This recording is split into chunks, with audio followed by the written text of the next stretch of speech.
Je m'appelle Augustin Fournier, j'ai 25 ans et je suis originaire à la base de Normandie. Et donc on a créé avec Stan l'agence de communication Pichenet. Donc on est trois avec également Nathan. Donc moi c'est Stanislas Leroyer, je suis originaire du Nord-Mayenne. On a fait nos études ensemble du coup en DUT MMI à Laval et ça fait deux ans qu'on a créé l'agence Pichenet.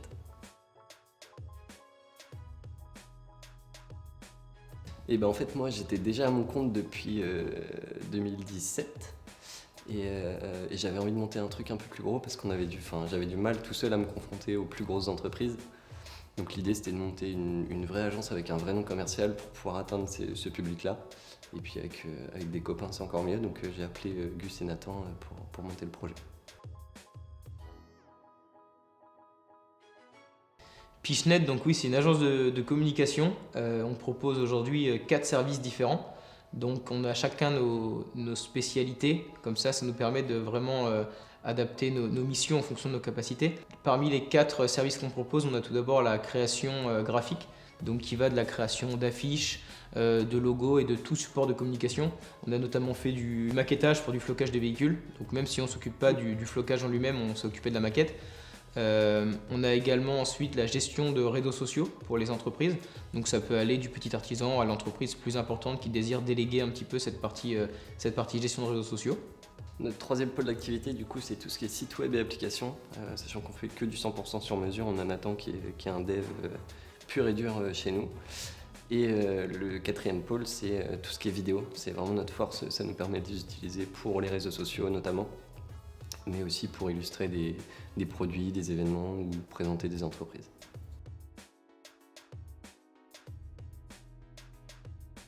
On n'a pas de métier en particulier, on se partage des tâches quand même.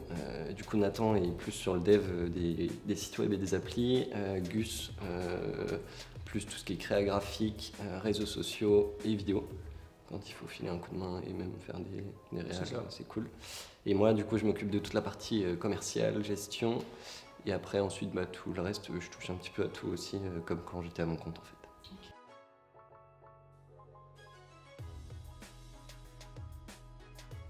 Ce qui nous motive le plus, c'est de découvrir un petit peu des métiers différents, que ce soit au niveau des missions ou des métiers. Donc on peut faire à la fois une affiche pour un gros événement, comme un logo pour un petit artisan, une vidéo pour une association, etc. C'est la diversité en fait qui nous motive le plus, je pense, et également la liberté que nous apporte cette situation aujourd'hui d'être indépendant en appartenant à ce collectif qui est Pichenet.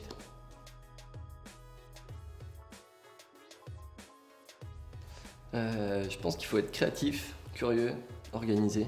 C'est un peu ce qu'on répète à chaque fois. Il faut toujours se tenir à jour des dernières nouveautés. Et il faut surtout être bien organisé pour respecter les dates de livraison.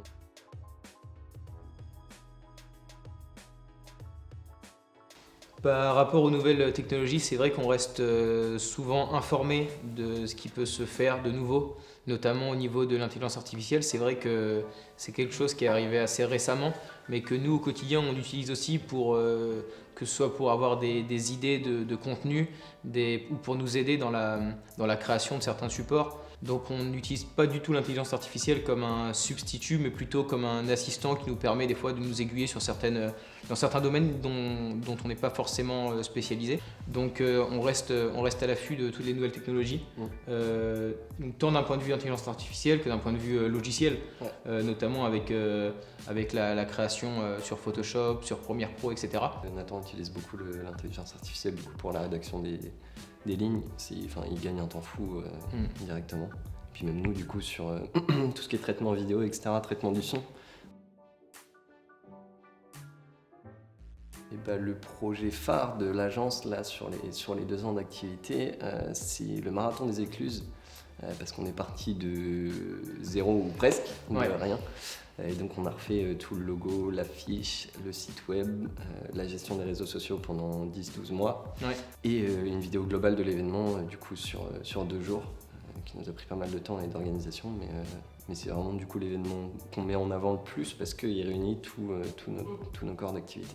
Et on a aussi participé au village du marathon le samedi pour avoir notre stand et pour aussi mettre en avant notre accompagnement.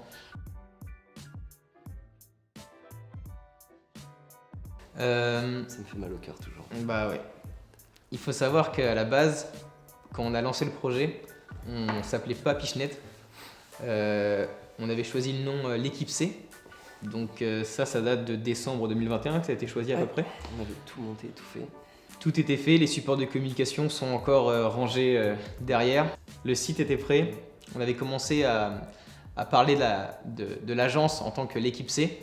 Et un beau lundi matin, on a reçu un courrier d'un célèbre journal sportif français qui nous a gentiment demandé de tout stopper et d'arrêter immédiatement d'utiliser la première partie du nom juste avant le C parce que ça leur appartenait. Du coup, on a dû repartir de zéro. Nouvelle charte graphique, nouvelle couleur, nouvelle carte, nouveau support, nouveau tout. Nouveau départ.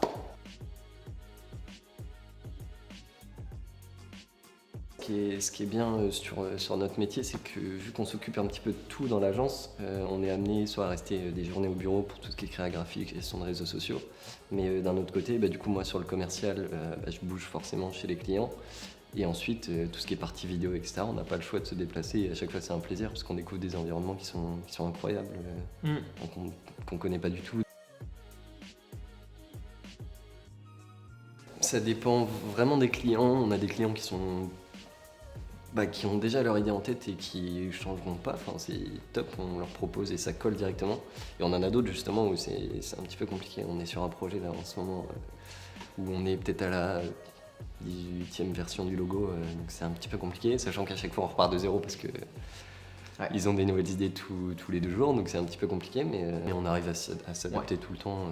Tant que l'échange est cordial et qu'on arrive bien à cerner le client, ça se passe généralement bien. On a la chance d'être une petite équipe, comme on n'est que 3, ça nous permet d'être assez réactifs sur les demandes et les attentes des clients. Donc sur ce point-là, c'est vrai que c'est important pour nos clients de pouvoir compter sur le fait qu'on soit réactif et de pouvoir s'adapter en fonction de leurs demandes ou de leurs changements potentiels, quoi.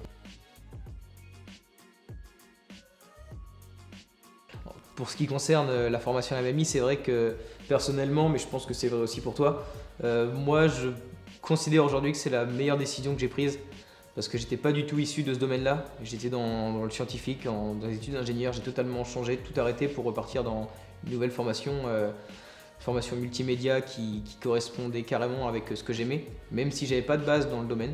Pas du tout. Mais MMI, ça m'a permis de découvrir énormément de choses. Ça m'a donné un nombre de cartouches incroyable. Ça donne des bases très très très solides. Et je peux que encourager quelqu'un qui est intéressé par le multimédia, la communication, de venir en BUT MMI. Et puis même niveau pro, c'est incroyable parce que du coup, moi, ça m'a permis de trouver mes 2 associés.